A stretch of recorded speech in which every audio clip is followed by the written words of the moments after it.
गरुड़ पुराण हिंदू धर्म का एक ऐसा ग्रंथ माना जाता है कि जिसमें मनुष्य के जन्म से लेकर मृत्यु तक की सारी बातें लिखी गई हैं। गरुड़ पुराण के प्रेत कल्प में भगवान कृष्ण ने गरुड़ जी को मृत्यु से जुड़ी कई रहस्यमयी बातें बताई हैं। मृत्यु से पहले मिलने वाले संकेत, मृत्यु लोक जैसी चीजों के बारे में विस्तार से बताया गया है। अगर आपके घर में कुछ आश्चर्यजनक संकेत दिखाई देते हैं तो आपके घर में किसी बुरी शक्ति का डेरा है या किसी प्रेत आत्मा ने आपके घर में जगह बना ली है। ये संकेत खतरनाक होते हैं। कई लोग इसे मात्र एक संयोग समझकर अनदेखा कर देते हैं, लेकिन आगे चलकर उन्हें मुसीबतों का सामना करना पड़ सकता है। घर में कोई बुरी शक्ति या प्रेत प्रवेश करती है तो घर में मुसीबतों का पहाड़ टूट पड़ता है। घर में रखा पैसा अचानक से बीमारियों या किसी अन्य चीज पर खर्च होने लगता है। ये संकेत सपने या पशु पक्षियों के माध्यम से मिल सकते हैं। गरुड़ पुराण के अनुसार एक बार पक्षीराज गरुड़ ने श्रीहरि से पूछा, हे प्रभु, किस मनुष्य के घर में देवताओं का वास नहीं होता है? किसके घर में भूत प्रेत वास करते हैं? ऐसे क्या संकेत मिलते हैं कि घर में बुरी शक्ति का वास है? तब भगवान ने गरुड़ को जवाब देते हुए बताया, जिस घर में भूत प्रेत का वास होता है वहाँ माता लक्ष्मी नहीं आती है।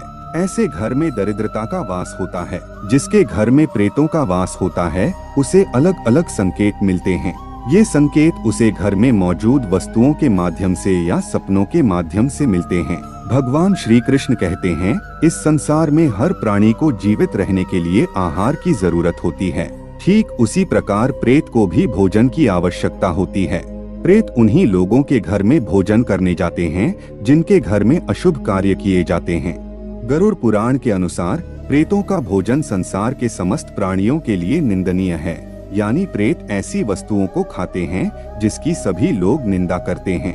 मनुष्य के शरीर से निकले हुए मल मूत्र और अन्य तरह की गंदी चीजों को आहार के रूप में ग्रहण करते हैं। इसके अलावा घर में बासी खाना रखने से प्रेत आकर्षित होने लगते हैं। इसीलिए घर में ज्यादा समय तक बासी खाना नहीं रखना चाहिए। इसके अलावा घर में थूकना भी अशुभ माना जाता है, क्योंकि यही प्रेतों का भोजन होता है। घर में थूकने से प्रेत प्रवेश करते हैं। घर को प्रेतों से दूर रखने के लिए घर का साफ रखना बेहद जरूरी होता है। जो घर अपवित्र होता है, जिस घर में चीजें इधर उधर बिखरी होती हैं, ऐसे घर में प्रेत आकर भोजन करते हैं, जिससे घर का वातावरण पूरी तरह से खराब हो जाता है। ऐसे घर में माता लक्ष्मी कभी भी प्रवेश नहीं करती हैं। भगवान श्री कृष्ण कहते हैं कि जिस घर में व्रत, उपवास, दान, पूजा पाठ जैसे धार्मिक कार्य नहीं होते हैं, वहाँ प्रेत का वास होने लगता है। जिस घर में महिलाएं ज्यादा देर तक सोती हैं, पति और गुरुजनों का अपमान करती हैं, जिस घर के पुरुष पराई स्त्रियों के साथ संबंध बनाए हुए हैं, ऐसे घर में भी प्रेत वास करते हैं। जिस घर में लोग बिना स्नान किए भोजन करते हैं, उनके घर से देवी देवता चले जाते हैं। उनके स्थान पर प्रेत निवास करते हैं। तो मित्रों, अब बात करते हैं कि घर में प्रेत होने के कौन से संकेत मिलते हैं। भगवान श्री कृष्ण के अनुसार भूख और प्यास से व्याकुल होकर प्रेत योनि को प्राप्त मृत्यु परिजन उसके अपनों के घर में ही प्रवेश करते हैं। वह वायु रूप में होते हैं, इसीलिए मनुष्य को दिखाई नहीं देते हैं।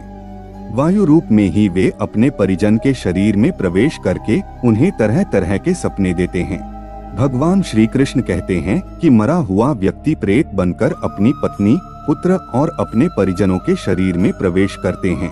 अगर सपने में घोड़ा, हाथी या बैल जैसे जानवर दिखाई दें या क्रोध में आपकी ओर आक्रमण करें तो समझ जाना चाहिए कि आपके घर में प्रेत का वास है।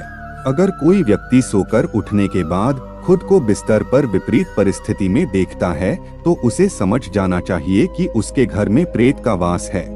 अगर कोई व्यक्ति खुद को जंजीरों में बंधा हुआ देखता है या अपने परिजन को प्यास से तड़पते हुए देखता है तो समझ जाना चाहिए कि उसका मरा हुआ परिजन प्रेत योनि को प्राप्त हुआ है और वह उसी के घर में वास कर रहा है।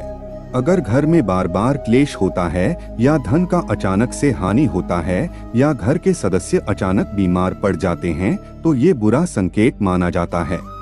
तो मित्रों, आज के लिए बस इतना ही। यदि आपको यह जानकारी अच्छी लगी तो वीडियो को लाइक और चैनल को सब्सक्राइब जरूर करें।